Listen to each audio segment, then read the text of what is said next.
think they're also calling themselves the, I don't know, the foundation in some Water RF.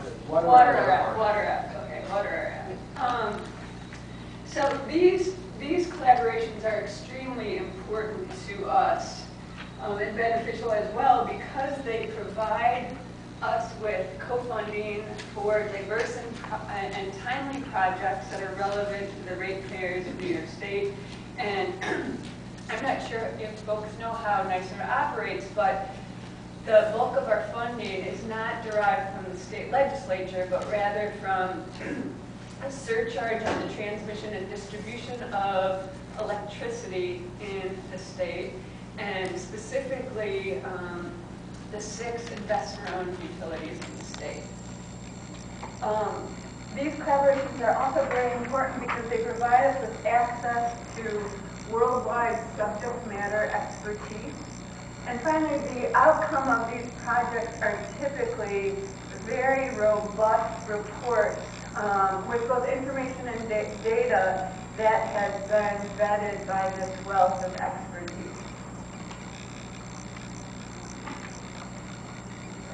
The next thing I want to make sure I do today is I want to make you aware of the fact that all of our reports are available to you free of charge, even the reports that we do in collaboration with the research foundations.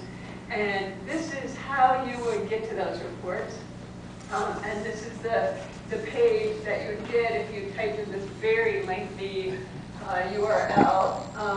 We do have a new web page now. We used to be www.nyserda.org. Now we're www.nyserda.newyork.gov. Supposedly it's a much better website, although I'm not finding that to be the case yet.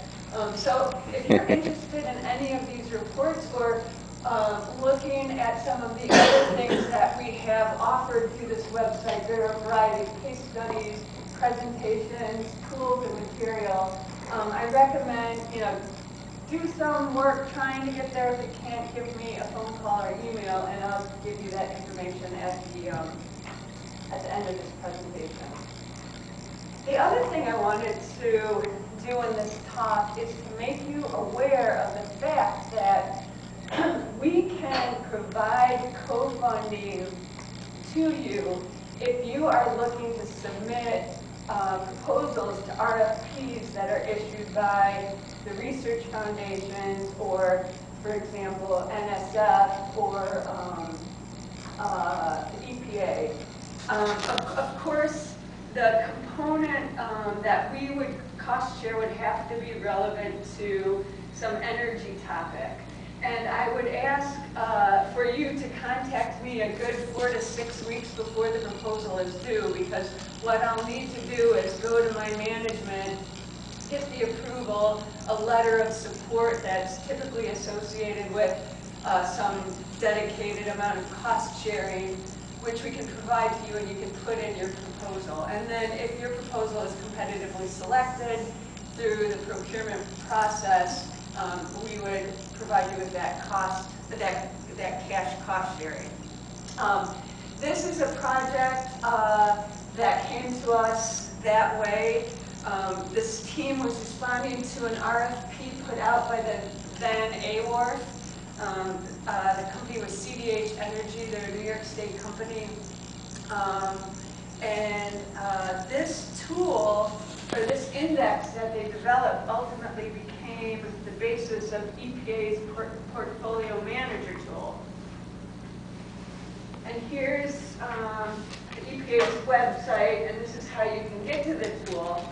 And for those of you who don't know about the tool or who have not used it, I do recommend that you take a look at what the tool has to offer.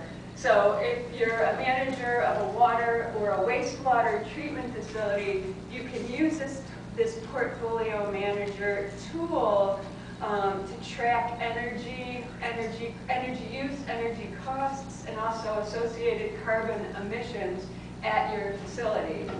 Now, if you're a wastewater treatment plant manager, the tool also provides an additional component, and that is the ability to compare energy use at your facility against other peer systems throughout the U.S. And the tool does this by relating wastewater treatment plant and collection system energy consumption to a number of parameters, including average influent flow, influent VOD, effluent VOD, the ratio of average influent flow to design influent flow, whether or not you perform nutrient removal, and whether or not you use trickle filtration.